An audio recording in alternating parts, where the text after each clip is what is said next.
नमस्कार, स्वागत है आपका हमारे चैनल पर। आई होप आप सभी बहुत अच्छे होंगे, तंदुरुस्त होंगे। हम बात करते हैं आज के जो टॉपिक है वो है आपका नीति निर्देशक तत्व, directive principle of state policy, जिसे हम शॉर्ट में बोलते हैं डीपीएसपी। कहाँ से लिया गया है, क्या क्या प्रावधान है इसके अंदर, वो हम बात करते हैं। सबसे पहले हम ये देखते हैं कि जो आपके मूल कर्तव्य आते हैं, जो आपके फंडामेंटल राइट्स आते हैं, वो आपके आते हैं भाग नंबर 3 यानी कि पार्ट नंबर आपके 3 में आते हैं, और आर्टिकल जो आते हैं वो 12 टू 32 तक आते हैं।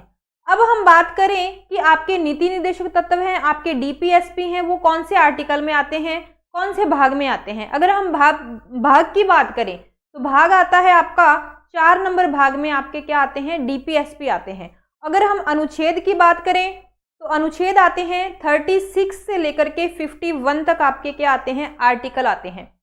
अब बात आती है कि ये प्रावधान जो है वो कहाँ से लिया गया है, क्योंकि जो हमारा भारतीय संविधान है उसे क्या बोला जाता है, उधार का थैला बोला जाता है, तो ये भी कहीं ना कहीं से लिया ही गया है।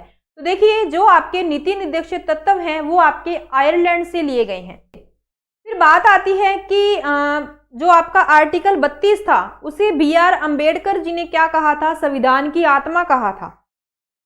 अब नीति निर्देशक तत्व को संविधान की आत्मा किसे कहा है, तो ये क्वेश्चन पूछा जाता है, तो वो आते हैं आपके ग्रीनविल ऑस्टिन। क्या आते हैं, ग्रीनविल ऑस्टिन ने नीति निर्देशक तत्व को क्या कहा है, संविधान की आत्मा कहा है।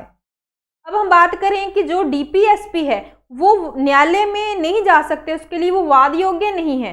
और हम फंडामेंटल राइट्स की बात करें, अगर आपके फंडामेंटल राइट्स, आपके मूल अधिकारों का कोई उल्लंघन कर रहा है तो उसके लिए हम कहाँ जा सकते हैं, उसके लिए हम न्यायालय में जा सकते हैं। तो चलिए अब हम देखते हैं कि आर्टिकल 36 से लेकर आर्टिकल 51 तक क्या दिया गया है। आर्टिकल 36 में क्या कहा गया है कि राज्यों में संसाधनों के अनुकूल ही क्या बनाई जाएंगी, जनता में विकास हेतु नीतियां बनाई जाएंगी। अनुच्छेद 37 में लोक कल्याणकारी राज्य की स्थापना का वर्णन किया गया है। अब सबसे इम्पोर्टेंट जो आर्टिकल आता है वो 38।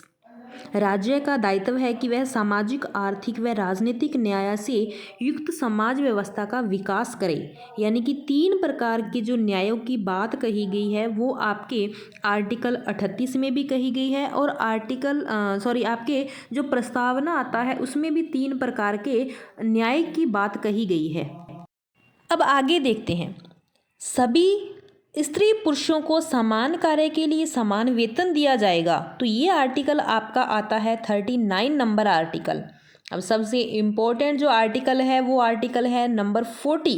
ग्राम पंचायतों का गठन का प्रावधान किसमें कहा गया है, अनुच्छेद 40 में कहा गया है। अनुच्छेद 40 पर महात्मा गांधी का प्रभाव ज़्यादा पड़ा है। वो कैसे, उनकी एक बुक थी माई पिक्चर ऑफ इंडिया, उसके अंदर भी ग्राम पंचायतों के बारे में महात्मा गांधी ने वर्णन किया है। अगला अनुच्छेद क्या कहता है, कमजोर और असहाय लोगों को सहायता प्रदान करना। वो सहायता कैसे प्रदान की जाती है, कोई बीमार है, कोई बुढ़ापा है, अब बुढ़ापे के लिए क्या किया जाता है, वृद्धावस्था में पेंशन चलाई जाती है। कोई बीमारी है उसके लिए क्या किया जाता है, मुख्यमंत्री निःशुल्क दवा योजना का प्रावधान किया गया था 2 अक्टूबर 2011 को। अगला अनुच्छेद क्या कहता है, श्रमिकों की कार्य दशा पर ध्यान दिया जाएगा। यानी कि ये महिला श्रमिकों के लिए ज़्यादा सहायता प्रदान करता है। वो कैसे, डिलीवरी के टाइम में उन्हें क्या दिया जाता है, उन्हें 6 माह का अवकाश दिया जाता है, 2 बच्चों तक ये सीमित होता है, और पिता को भी क्या दिया जाता है, 15 दिन का अवकाश दिया जाता है। तो ये क्या होता है, उनके स्वास्थ्य पर ध्यान दिया जाता है। अगला अनुच्छेद 43 नंबर, कुटीर उद्योगों या लघु उद्योगों के विकास और संरक्षण का जो प्रावधान है वो राज्य सरकार के रिस्पॉन्सिबिलिटी बनती है कि कुटीर उद्योगों को क्या दे, बढ़ावा दे। अनुच्छेद नंबर 44, समान नागरिक संहिता का प्रावधान। यानी कि कानून जो है वो सभी के लिए क्या है, एक समान है, कोई बड़े छोटे का भेदभाव नहीं होगा। तो इसमें क्या कहा गया है, राज्य सभी के लिए एक समान नागरिक संहिता यानी कि समान कानून का प्रावधान करेगा। अगला अनुच्छेद आता है अनुच्छेद नंबर 45, 6 से 14 वर्ष के बच्चों के लिए निःशुल्क शिक्षा का प्रावधान किया जाएगा। अनुच्छेद 21 ए के अंदर 86वां संविधान संशोधन 2002 के द्वारा 6 से 14 वर्ष के बच्चों के लिए निःशुल्क शिक्षा का प्रावधान किया गया था। अनुच्छेद 46 में अनुसूचित जाति, अनुसूचित जनजाति, अन्य पिछड़ा वर्ग लोगों के लिए शिक्षा व आर्थिक विकास का प्रावधान है वो राज्य सरकार करेगी। अनुच्छेद 47 शराब व मादक पदार्थों पर रोक का प्रावधान दिया गया है। अनुच्छेद 48 में पर्यावरण के संरक्षण की बात कही गई है। आप राज्य सरकार को क्या करना है, पर्यावरण संरक्षण के लिए प्रावधान करने हैं।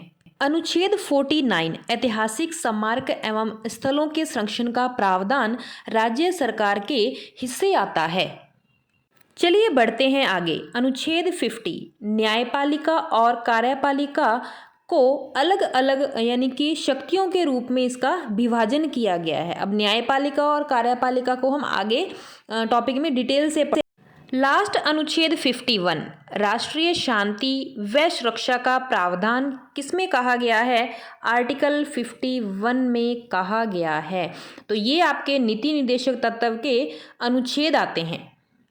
आई होप आपको आज की जानकारी अच्छी लगी होगी। फिर मिलते हैं अगली वीडियो में, तब तक के लिए जय हिंद जय भारत।